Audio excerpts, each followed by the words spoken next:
Very good mornings all my dear students. आपको जैसा कि पता है, आपको इन्फॉर्म भी हो चुका होगा कि आपके एग्जामिनेशंस जो है वो 19 सितंबर को है।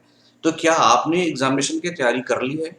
अगर आपने तैयारी कर ली है तो आपको क्विक रिविजन्स की ज़रूरत होती होगी या फिर वैसे क्वेश्चन की ज़रूरत होगी जिनकी पॉसिबिलिटीज आपके एग्जामिनेशनों में आने की बहुत ही ज़्यादा है। मतलब those questions you want which have the most important criteria to come in your examinations।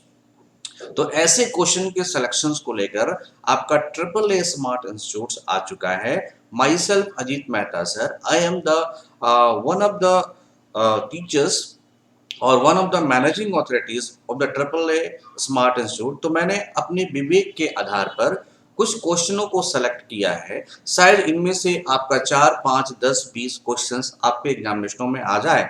तो एक बार जरूर देखिए ये सारे इंपॉर्टेंट क्वेश्चंस को। आइए इस इंपॉर्टेंट क्वेश्चन की हम शुरुआत करते हैं। जैसा कि आपको पता है, ट्रिपल ए स्मार्ट इंस्टीट्यूट ये राजगंज के इंस्टीट्यूट्स है। आप ऑनलाइन ऑफलाइन दोनों क्लासेस का आनंद ले सकते हो और ये मात्र अकेला इंस्टीट्यूट है जो कोविड-19 के दौरान भी कभी रुका नहीं है, कभी थका नहीं है, कंटिन्यूअस अपनी सेवा को दे रहा है। तो आप झारखंड वासी, आप राजगंज वासी, आप तोपचांची वासी, इर्द गिर्द के जितने भी जगह हैं उन सबों के वासी जिन्होंने जेपीएससी की तैयारी या तो कर रखी है या तो करना चाहते हैं, या जो टीनेजर एज के ग्रुप के व्यक्ति हैं या लड़के हैं या लड़कियां हैं, वो चाहते हैं अपनी तैयारी को करें, तो आपके लिए ये ट्रिपल ए स्मार्ट इंस्टीट्यूट अपनी सेवा देने को पूर्ण रूप से तैयार है। आपको जस्ट हमारे इंस्टीट्यूट में आना चाहिए और दिए गए नंबरों पर आप पे कांटेक्ट करना चाहिए। जैसा कि आपको पता है कि मैं इनका प्रमोशन कई बार किया हूँ कि ये फ्री डेमो जो कि ऑनलाइन और ऑफलाइन चलती है, ये 2 डेज की डेमो क्लासेस होगी डियर। ये 2 डेज की डेमो क्लासेस आप देखो, ऑनलाइन भी देख सकते हो, ऑफलाइन भी देख सकते हो। अगर आप तैयारी कर रहे हो, जेपीएससी की तैयारी कर रहे हो, बीपीएससी की, जेएसएससी की, या फिर बैंकिंग, रेलवे, व्हाटएवर आप किसी चीज की तैयारी कर रहे हो, या फिर आप 6th क्लास से लेकर आप 12th क्लास तक में हो या फिर ग्रेजुएशन में हो, तो आप हमारे यहाँ कांटेक्ट कर सकते हो और आपकी एकेडमी क्लासेस भी चलती है। साथ में spoken English, personality development, voice training skills and tuitions available for all subject, ये आपके यहाँ हमारे यहाँ अवेलेबल हैं। आप दिए गए नंबर पर कांटेक्ट कर सकते हो 9523040090 एंड 9708165321। आपको किसी प्रकार की चिंता करने की जरूरत नहीं है। अगर ये कोरोना वायरस फिर से डेल्टा वेरिएंट लेके आता है तो किसी प्रकार की सोचने की जरूरत नहीं है। Same set of teacher available है आपके ऑनलाइन क्लासेस को लेके। ओके, तो डोंट वरी अबाउट इट। आइए सेशन की शुरुआत करते हैं। Myself Ajit Mehta. आप different different social media platform पे like triple smart institute, Telegram, triple smart institute YouTube channel, Instagram, Facebook या फिर दिए गए नंबर पर आप सूचना का आदान प्रदान कर सकते हो, आप कांटेक्ट कर सकते हो। बिलीव करो, यह आपके भविष्य को बनाएगा। आइए सेशन की शुरुआत करते हैं। Okay, these are the facility which is given by the triple S Smart Institutes। So subscribe करें हमारा YouTube channel triple S smart institutes. Okay, free online offline test भी आप दे सकते हो। उसके लिए आपको ये डाउनलोड करने पड़ेंगे, गूगल एप्स पे जाके ट्रिपल ए स्मार्ट इंस्टीट्यूट्स को आप डाउनलोड्स कर लें। ये हमारा एप्स है, इस एप्स के माध्यम से संडे टू संडे आप डेली टेस्ट दे सकते हो। अगर आपने तैयारी एसएससी जीडी की कर रखी है या कर रहे हो, या फिर जेपीएससी पीटी की बैठने वाले हो, उन लोगों के लिए 100 क्वेश्चंस का पेपर 2 का टेस्ट कंटिन्यू चल रहा है डियर, और पेपर 2 ही 110 नंबर आपको एग्जामिनेशनों में दिलाएगा। ओके, चलिए कुछ चुनिंदा क्वेश्चन को मैं लेके आया हूं, आप उन पर नजर अपनी रखें और ऐसी उम्मीद की जाती है कि ये क्वेश्चंस आपको जरूर एग्जामिनेशन में मिलेंगे। पहला क्वेश्चन आपके स्क्रीन पे, झारखंड के प्रथम ईसाई मिशन गॉस्नर मिशन की स्थापना किस देश की ईसाई दल के द्वारा की गई? ये काफी इंपॉर्टेंट क्वेश्चंस है। अगर आपने देखा होगा कि जेएसएससी में, जेपीएससी में ये बार बार पूछा जाता है कि झारखंड में ईसाई मिशन जो है कब आया।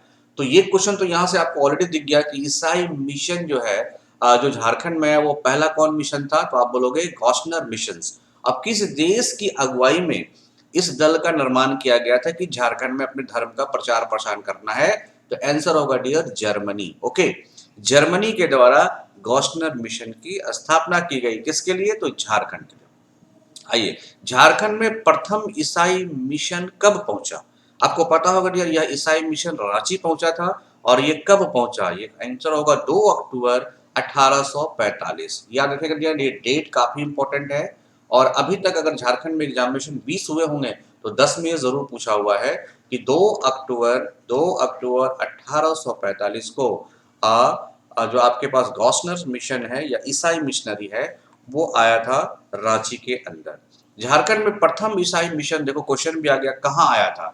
गुमला, देवघर, हजारीबाग, रांची। आंसर होगा डियर रांची। आपको पता होगा रांची की इंपॉर्टेंट क्या है कि ये झरनों का शहर कहा जाता है।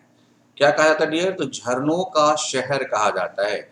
आपसे पूछा जाए कि सबसे ज्यादा झरना कहाँ पे है, मतलब लेक्स कहाँ पे है, तो रांची के अंदर है। और झारखंड की शिमला भी इसे कहा जाता है।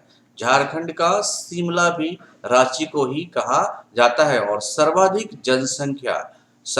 जनसंख्या भी किधर है डियर? रांची के अंदर है। और सर्वाधिक लिटरेसी रेट, मतलब सबसे ज्यादा पढ़े लिखे लोग भी कहाँ है? तो रांची के अंदर है, चाहे वो मेल हो चाहे फीमेल हो। तो higher mail literacy, higher female literacy किधर है? तो इधर। लेकिन डेंसिटी नहीं है। तो सर्वाधिक जनसंख्या रांची में, शिमला रांची में, झरनों का शहर रांची को कहा जाता है। और प्रथम ईसाई मिशन कहाँ आया? तो रांची के अंदर आया। एक और क्वेश्चन कि रांची का पुराना नाम क्या था? तो आप बोल सकते हैं विशुनपुर। रांची का पुराना नाम क्या था? विशुनपुर था। ओके, चलिए, इतनी इंफॉर्मेशन आपको रांची से मिल पाती है। क्रिश्चियन स्टूडेंट्स ऑर्गेनाइजेशंस की स्थापना कब की गई थी? तो एक स्टूडेंट्स का एसोसिएशन बना था जो क्रिश्चियन एसोसिएशन के साथ ऑर्गेनाइज था। उसकी स्थापना कब की गई? तो 1912 में की गई। आपको पता होगा कि 1800 आपने देखा 1845 में आपका क्रिश्चियंस मिशंस आ गया था। तो कहीं ना कहीं उसका ये था कि धर्म को प्रचार के लिए एक ऐसे वर्ग को तैयार किया जाए जो कि काफी इफेक्टिव वर्ग होते हैं। तो सबसे इफेक्टिव वर्ग कौन होते हैं डियर? युवा वर्ग होते हैं। इसलिए स्टूडेंट्स ऑर्गेनाइजेशन की स्थापना की गई 1912 ईस्वी के अंतर्गत। क्रिश्चियंस स्टूडेंट्स ऑर्गेनाइजेशन की स्थापना किसके द्वारा की गई थी? तो आपको पता होगा कि झारखंड के अंदर जयपाल सिंह, जे बार्थोलम्स, जुएल लकड़ा एंड पॉल दयाल। तो आपको नहीं लगता है कि किसी का नाम जो है क्रिश्चियन से मिलता जुलता लग रहा है? तो आंसर क्या होगा? जे बार्थोलम्स। मतलब देखो, झारखंड की मांग करने वाला भी पहला यही व्यक्ति था। याद रखना कि झारखंड की मांग के लिए आवाज बुलंद करने वाला यही पहला व्यक्ति था। और इसी ने ही क्रिश्चियन स्टूडेंट्स ऑर्गेनाइजेशन की स्थापना करी थी। और कब करी थी? तो 1912 ईस्वी। क्लियर? ये next question, Christian students organisation के गठन का मूल उद्देश्य क्या था? मतलब ये जो बॉर्थरम ने किया था, उनकी क्या मेन उद्देश्य रही होगी, उनकी क्या मोस्ट इंपॉर्टेंट आइडियोलॉजी रही होगी? आंसर होगा आदिवासियों का सामाजिक उत्थान करना, गरीब ईसाई विद्यार्थियों को मदद देना और झारखंड में ईसाई मिशनरी को सुविधा प्रदान करना। कौन सा इसमें मूल उद्देश्य था? आंसर है गरीब ईसाई विद्यार्थियों को मदद करना। जाहिर सी बात है, अगर स्टूडेंट्स का है तो डेफिनेटली स्टूडेंट्स के लिए ही यह रिस्पॉन्सिबल होगा। ओके, पढ़ा या पढ़ा किस संबंध में निम्नलिखित में कौन सा कथन असत्य है? मतलब सत्य नहीं बोल रहा है, असत्य बोल रहा है। इस तरह के क्वेश्चन से भी सावधान रहोगे, क्योंकि ये नॉट पॉसिबल वाली बात है। ये नॉट का लगा देगा और आंसर एस में आप लोग देने की आदत डालते हो, तो यहाँ पे आप निगेटिव ले सकते हो या फिर क्वेश्चंस गलत हो सकते हैं। यह एक अंतर ग्रामीण पंचायत थी। आपको बताना है कि पढ़ा पंचायत जो है ये ग्रामीण के अंदर का पंचायत है। इसे मुंडा जनजाति की सर्वोच्च न्यायपालिका, कार्यपालिका तथा विधायिका की संज्ञा दी गई है। इस व्यवस्था में महिलाओं को उच्च स्थान प्रदान किया गया है। इसके प्रमुख अधिकारी कुंवर, लाल और कर्ता थे।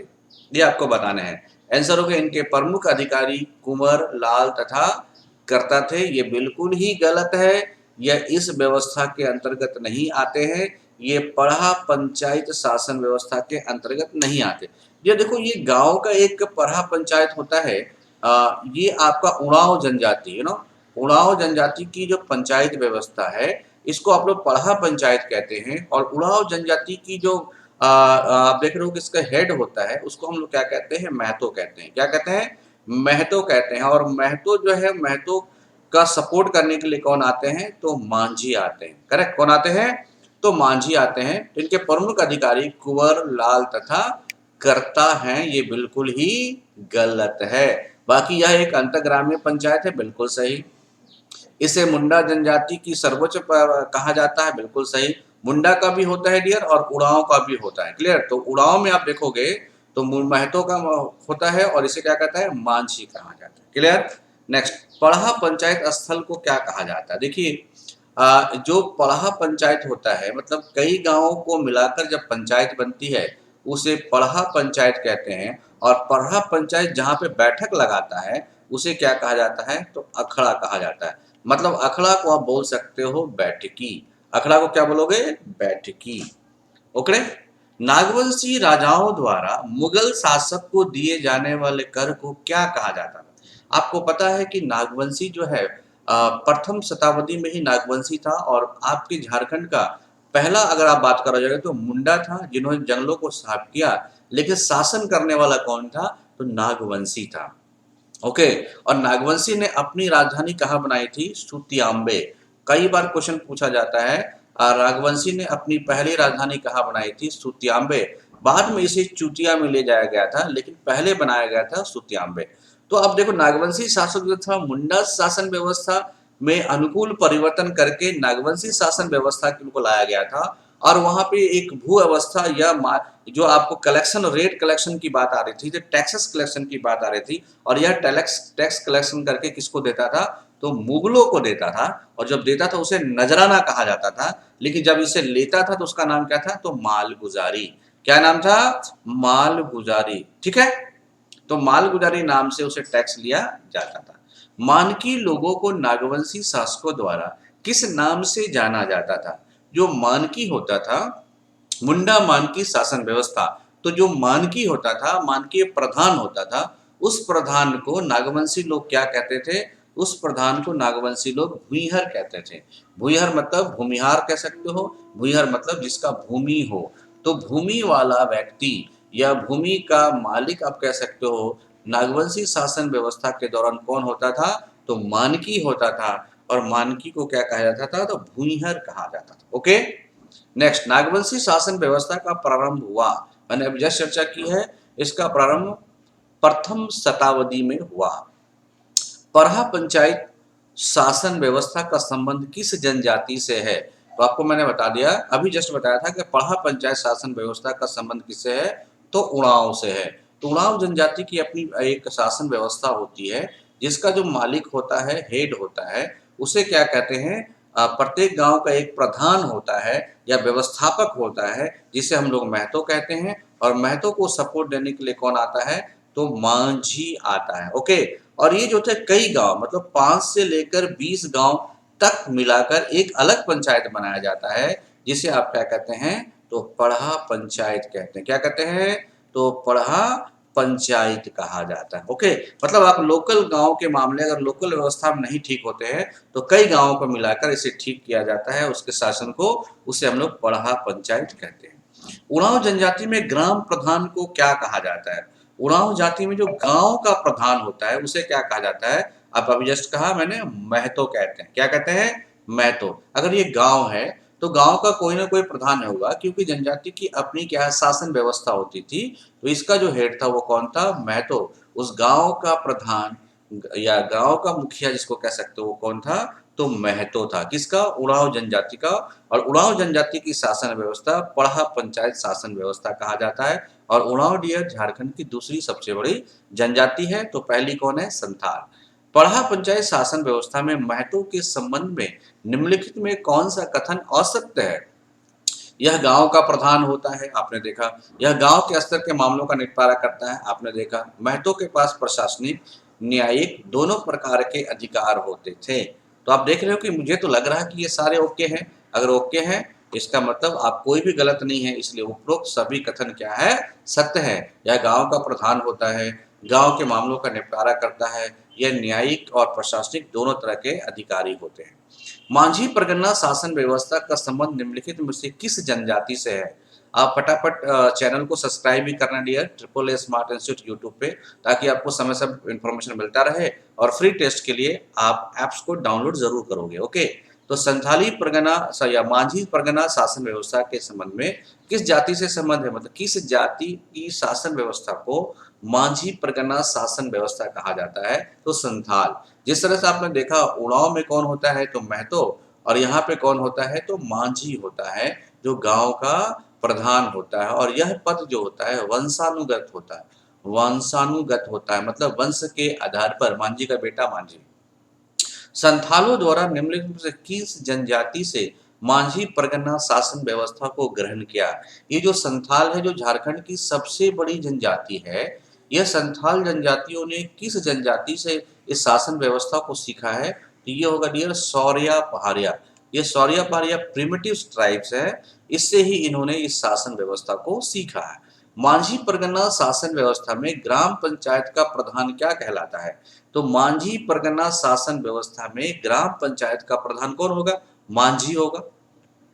हो जनजाति के पारंपरिक शासन व्यवस्था को किस नाम से जाना जाता है, मतलब अभी आपने देखा उड़ाव, अभी देखा आपने संथाल, अभी आपने देखा मुंडा, अब है हो जनजाति। तो देखिए मांझी शासन परगना व्यवस्था तो संथाल का हो गया, मुंडा मानकी किस है ना, ठीक है ठीक है। तो मुंडा मानकी और आपका डोकलो सोहरो बच गया है ना, इस दोनों में से एक होगा। आपको बताने हैं कि हो जनजाति की पारंपरिक शासन व्यवस्था को क्या कहते हैं, तो डोकलो सोहरो शासन व्यवस्था। क्या कहता है, डोकलो सोहरो शासन व्यवस्था। देखिए डोकलो जो होता है वह बैठने की जगह होती है, और सोहरो जो होता है इसका उच्च अधिकारी होता है।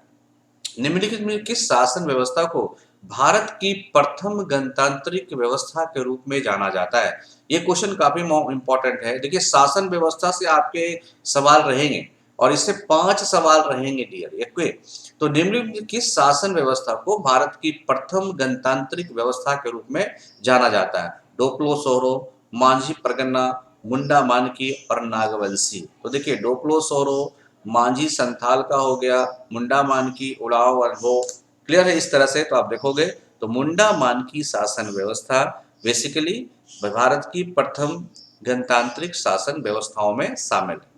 मुंडा मानकी शासन व्यवस्था में गांव का प्रधान कौन होता है, जैसे आपने देखा कि मांझी परगना शासन व्यवस्था में मांझी होता है, तो मुंडा मानकी शासन व्यवस्था में गांव का प्रधान, इस गांव का एक हेड होगा, वो कौन होता है, आंसर होगा मुंडा। तो मुंडा मानकी शासन व्यवस्था में गांव का हेड कौन होता है, तो मुंडा होता है। मुंडा मानकी शासन व्यवस्था में मुंडा निम्नलिखित में से कौन सा कार्य करता है, वह प्रशासनिक कार्य करता है, राजस्व वसूली करता है, या न्यायिक कार्य करता है, आंसर होगा उपरोक्त सभी। तो डियर ये 20 क्वेश्चंस आपके हुए, देयर 20 क्वेश्चंस, और ये 20 के 20 मोस्ट इंपॉर्टेंट क्वेश्चंस हैं। मैं उम्मीद करता हूं कि इनमें से 2 या 3 क्वेश्चन जरूर लड़ेंगे। ऐसे ऐसे अगर मैं 100 क्वेश्चन दे दूं तो 20 क्वेश्चन तो आपको एग्जामिनेशन में लड़ने की पॉसिबिलिटीज सर्वाधिक हो जाती है। ओके, तो उम्मीद करता हूं ये सेशंस आपको बेहतरीन लगा होगा, और आशा करता हूं कि एग्जाम में आपका हेल्पफुल होगा। इसी तरह आप देखते रहिए ट्रिपल एस स्मार्ट इंस्टीट्यूट्स को, डेली ये सेशंस आपको मिलते रहेंगे तो जब तक आपके एग्जामिनेशंस नहीं होते हैं। So for online and offline test हमारी टेस्ट चलती है, आप डाउनलोड करो गूगल पे से triple A smart institutes apps को, और आप फ्री टेस्ट दे सकते हो JPSC PT and SSC GD के लिए। ओके, सो और अगर आप चाहते हैं कि आप हमारे यहाँ क्लासेस करें, new batch started by 22nd September 2021। Join triple A smart institutes for bright futures, class mode online and offline. हम आपकी जरूरत को समझते हैं, और हम आपके कष्ट को भी समझते हैं, इसलिए कोरोना काल में भी हम आपके साथ हैं, और आगे भी आपके साथ रहेंगे। Just you have to enrol in front my along with channels, और आप मेरे को जल्द से जल्द अपना फीडबैक भी देना कि आपका ये कैसा इफेक्टिव लग रहा सेशन, या इफेक्टिव नहीं लग रहा। Thank you. तो just join smart institute for your bright futures. Thank you, thank you, thank you.